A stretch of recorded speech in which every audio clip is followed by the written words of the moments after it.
بیوی کا موڈ نہیں ہے، خامد غربت چاہتا ہے، کیا کریں؟ یہ سوال ڈراموں سے متاثر ہو کر تو نہیں ہے؟ کچھ کوشچنز اس طرح کے میرے پاس آ رہے ہیں، مجھے تو نام بھی شاید یاد نہیں ہے، تیرے بن پتہ نہیں کیا. تو بہرحال یہ ایک بہت ہی سیریس ایشو ہے. حالانکہ مسلمانوں میں یہ کبھی کوئی سوال تھا ہی نہیں، یعنی ہر چیز طے ہے، پھر اس کی گنجائش ہی نہیں ہے. کیونکہ اسلام نے عورت کی صحت، سہولت، عزت نفس یعنی سیلف رسپیکٹ جہاں جہاں چاہیے اسے وہاں وہاں فیور دی. پیریڈز کے ایام میں اسے اسپیس چاہیے، اسلام نے دی. After delivery recovery time 40 days تک اسے دیا. اور فرضی روزہ جو اللہ کا حکم ہے اس میں بھی خامد کو منع کیا. نفلی روزے میں خامد کی مرضی اہم ہے، یعنی اب یہی نہیں کہ خامد کو ضرورت ہے اور یہ روزوں کی نیت کر کے بیٹھ جائے، بلکہ پہلے خامد سے اجازت لیں. اب جہاں جہاں عورت کو فیور چاہیے اسلام دے رہا ہے. اب جہاں مرد کو ضرورت ہے اسلام نے عورت کو پابند کیا. لیکن یہ بات شیطان کے چیلوں کو پسند نہیں آتی. جو چیز اسلام میں ممنوع ہے اس کی آگاہی نہ میڈیا میں ہے نہ عوام میں ہے. عوام دیکھنا سننا ہی نہیں چاہتی. ایسے مسائل میں دلچسپی بھی نہیں ہے کہ سیکھیں جانیں کہ کیا کیا ممنوعات ہیں، کیا کیا مباحات ہیں. جہاں کوئی چیز جائز آتی ہے یا حکم آتا ہے اس پر فوراً اعتراض داغ دیا جاتا ہے. سادہ سی بات ہے، اگر دیکھا جائے تو نکاح تو نام ہی حلال جائز سیکس کا ہے، باقی ساری چیزیں اس کے ضمن میں آتی ہیں. وہ خاندان کی حفاظت ہے، ضروریات کو پورا کرنا ہے، عورت کا تحفظ ہے، نسلوں کی بقا ہے، سکون ہے، سب چیزیں. اب ایک آپ نے لیگل ایگریمنٹ کیا، اس کے بعد اسی سے ہی ڈنڈے ماریں. پھر کہا یہ جاتا ہے کہ جی مرضی ضروری ہے.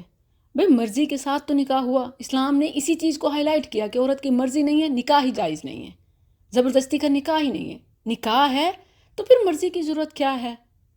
یہ مرضی نامرضی کی ٹرم وہاں استعمال ہوتی ہے جہاں نکاح کا تصور نہیں ہے. تو وہ کہتے ہیں کہ مرضی کے ساتھ ہو تو ریپ نہیں ہے، بغیر مرضی کے ہو تو ریپ ہے. اب جب نکاح ہے تو پھر ریپ والی بات ہی نہیں ہے، کیونکہ نکاح تو ہوتا ہی مرضی کے ساتھ ہے، مرضی کے بغیر تو نکاح نہیں ہے.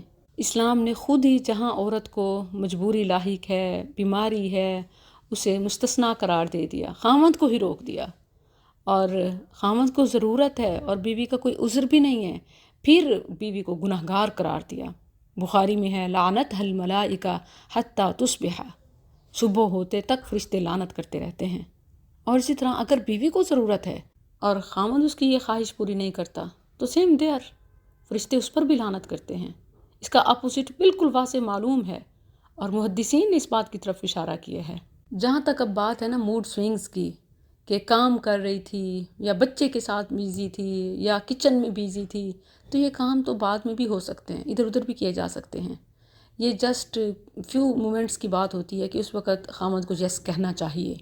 اسی لیے دیکھیں پیارے نبی صلی اللہ علیہ وسلم نے یہاں تک سمجھا دیا کہ وَإِنْ كَانَتْ عَلَى التَّنُّورِ، ترمذی میں صحیح حدیث ہے کہ جیسے تنور کا جلانا اور پھر ظاہر ہے ٹھنڈا ہو جائے پھر روٹیاں پکانا اور پھر بڑا مسئلہ ہو جاتا ہے، کام بڑھ جاتا ہے.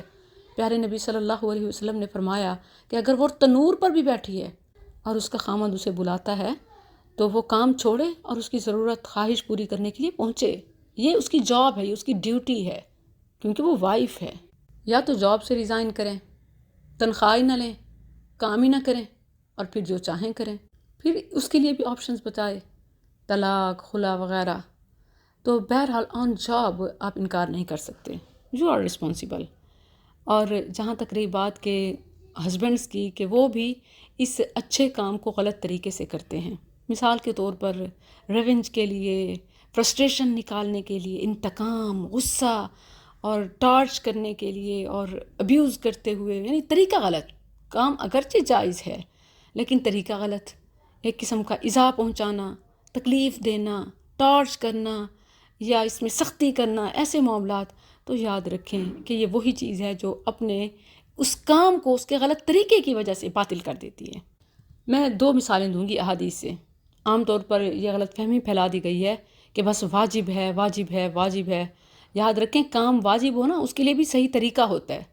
اگر ہسبینڈ کا طریقہ غلط ہے اور وہ اس کے لیے ایک چیز جو خوشی کا باعث ہے اس کو وہ فرسٹریشن کا ذریعہ بنا رہا ہے، ٹارچ کا ذریعہ بنا رہا ہے، تو بھی وہ اس کا کام ناجائز ہی ہو جائے گا۔ اب دیکھیے کہ صدقہ کتنی بڑی نیکی ہے، اور اگر اس کے پیچھے شہرت، ریاکاری یا احسان جتلانا اس طرح کی چیزیں ہوں تو وہ صدقہ بھی باطل ہو جاتا ہے۔ لا تبطلوا صدقاتکم بالمن والاذی۔ اب آپ کہیں گے کہ صدقہ کی مثال اس کے ساتھ کیوں دی؟ مثال ہے، نبی صلی اللہ علیہ وسلم نے مباشرت کو صدقہ قرار دیا۔ مسلم کی حدیث ہے، وفی بضع احدکم صدقہ، تمہارا اپنی بیوی سے مباشرت کرنا صدقہ ہے۔ اب اسی صدقہ کو اگر غلط طریقے سے ابیوز، ٹارچ، ذہنی جسمانی اذیت دیتے ہوئے اگر کیا جائے گا تو یہ بھی تو صدقہ باطل ہو جائے گا۔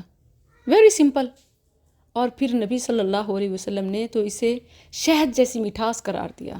متفق علیہ حدیث ہے۔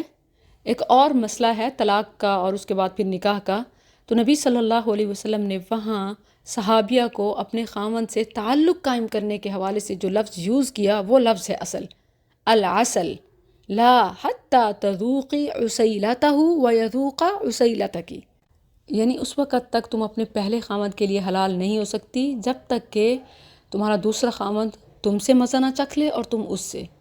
فزیکل ریلیشن کو نبی صلی اللہ علیہ وسلم نے اصل قرار دیا۔